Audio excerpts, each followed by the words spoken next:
এখানে এই চোর এই বাসের ভেতর থেকে এই লোকটির পকেটে পাইপের সাহায্যে 1 কোটি টাকার হীরা পাঠিয়ে দেয়।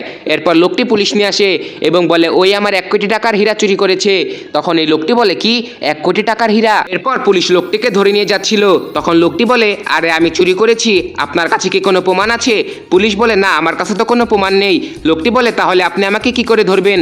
আগে প্রমাণ নিয়ে আসুন, তারপর নিয়ে যাবেন। লোকটি বলে ঠিক আছে। তাই বলে পুলিশ এখান থেকে চলে যায়।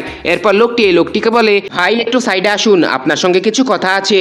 তখন এই লোকটি পুলিশকে বলে আরে ভাই ওর কাছে হীরাগুলো আছে, আপনি তো ওকে তল্লাশি করলেন না, চলুন গিয়ে এখনই ওকে তল্লাশি করবেন। তখনই চোর এই লোকটিকে বলে আরে ভাই আমি আপনার পকেটে 1 কোটি টাকার হীরাকে লুকিয়ে রেখেছিলাম, যেগুলো আমি আমার বসের কাছ থেকে চুরি করেছি, কিন্তু আমি আমার ভুল বুঝতে পেরেছি, তাই আমি এখন এই হীরাগুলো আবার বসের কাছে ফিরিয়ে দিব।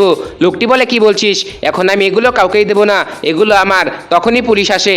এরপর লোকটি বলে দেখুন ভাই আমি আপনার হীরা চুরি করিনি, এই লোকটি আপনার হীরা চুরি করেছিল। এরপর পুলিশ লোকটিকে ধরে নিয়ে গিয়ে জেলে পাঠিয়ে দেয়।